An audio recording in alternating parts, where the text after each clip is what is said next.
He did this because in April of 1924, Al-Azhar University had responded to the Turkish abolition of the Khilafah. What did they do? Al-Azhar University declared that this was bid'ah and haram to abolish the Khilafah. And therefore we must respond to it.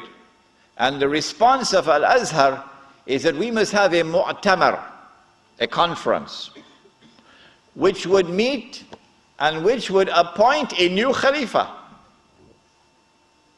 As soon as Al-Azhar issued this proclamation, you could see how Britain was trembling. The British government can't digest their food now. They've got to plan some counter strategy to the initiative of Al-Azhar University. The counter strategy is that Egypt is itself not a free country. It may appear free, but Britain really has control over Egypt. So Britain puts pressure on King Fuad, the father of King Farouk. You're too old to hear about, you're too young to know about this. And King Fuad is now putting pressure on Al-Azhar to hold back on this conference. So for 2 years the conference can't take place. 2 years because of British pressure. The conference finally takes place in June, July of 1926. But Britain uses another counter strategy.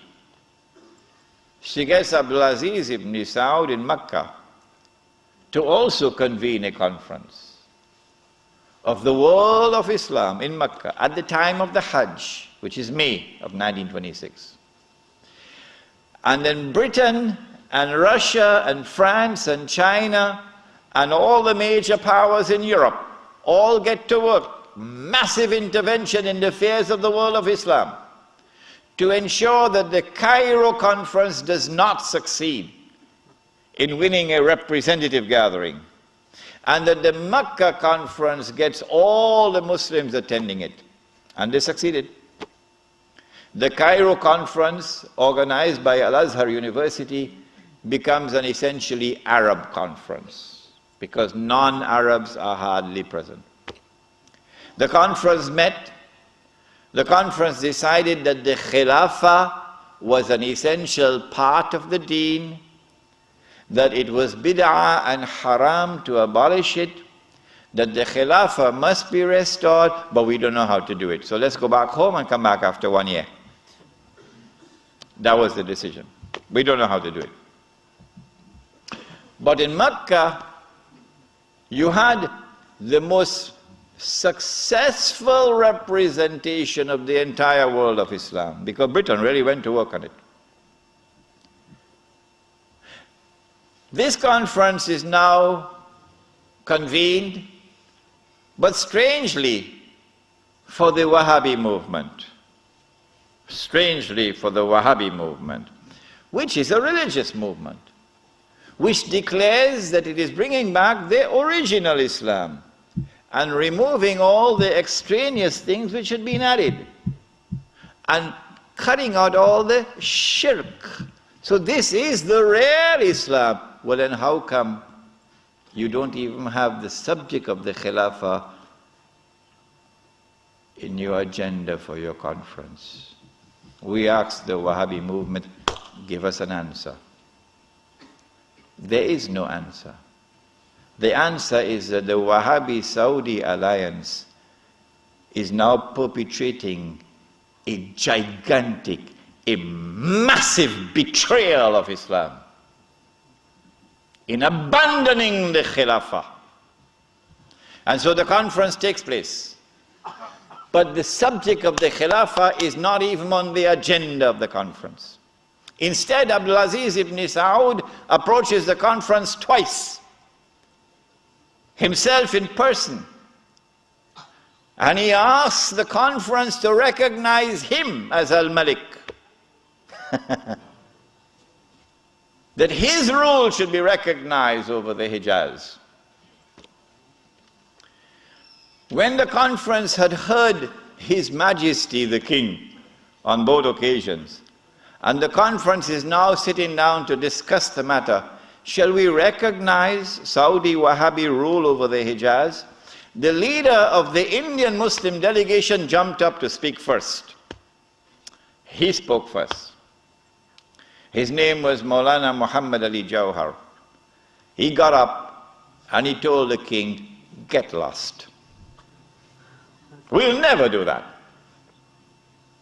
As soon as the leadership of the Indian Muslim delegation had established its position of rejecting the claim of the Saudi Wahhabi leadership for sovereignty and control over the Hijaz, the rest of the delegates couldn't say, That was the power of a man who knew Islam and lived Islam. And so the conference ended without giving to the Saudi Wahhabi rule over the Hijaz recognition. They decided that they'll meet every year, but that was the last time they ever met. This then was the response of the world of Islam to the abolition of the Khilafah. In 1930, I think, or 31, Hajj Amin al-Hosein in Jerusalem felt that the ominous advance of the Jews in the Holy Land required a response from the world of Islam. So he sought to reconvene the conference in Jerusalem. But it was a new conference. It gave it a new name in 1930 or 31. They call it the Al-Aqsa Conference, or the Mu'tamar al-Am. And this conference also met in 1930-31, but you're meeting to establish Darul Islam in a territory which is under British rule. Nothing could be more foolish than that. How can you restore Darul Islam when you're meeting in a territory which is under British rule? And you have to get permission from the British government to hold your conference. So the conference ended without being able to do anything about it. Since then to this day, there has been no effort, no significant effort on the part of the world of Islam to restore the Khilafah. Why? Simple. Because you cannot restore the Khilafah unless and until you can liberate the Hijaz, Makkah and Medina. You can't do that when the Hijaz, the security of the Hijaz is underwritten by Uncle Sam. What is the replacement of the Khilafah? Around the world, beginning with the secular Republic of Turkey, and then an Iran which resembles a Shia republic, but essentially is a secular republic. And then the secular Republic of Pakistan, which of course has now become the American Republic of Pakistan. And then in 1933, the Republic of Saudi Arabia, but they're parading as a monarchy. But it's actually a secular state, because it has all the trappings of a secular state. A secular state has territorial sovereignty. The state of Saudi Arabia has territorial sovereignty. A secular state has citizenship. Once upon a time when I went to Mecca, I was Muslim. And the only difference between me and my fellow Muslim who was resident in Mecca was that I was Musafir and he was Sakin. Other than that, we're the same. But now, I am a foreigner. If this is not bid'ah, I should change my name. I am now a foreign national, and they are Saudis. And all the oil that Dajjal discovered underneath the soil belongs to them. They own it. So what about Abdulaziz ibn Saud's proclamation that this entire land belongs to the world of Islam? That's forgotten. That's why they hate me for reminding you of these things. The entire world is now embraced, the entire world of Islam is now embraced by the modern secular state.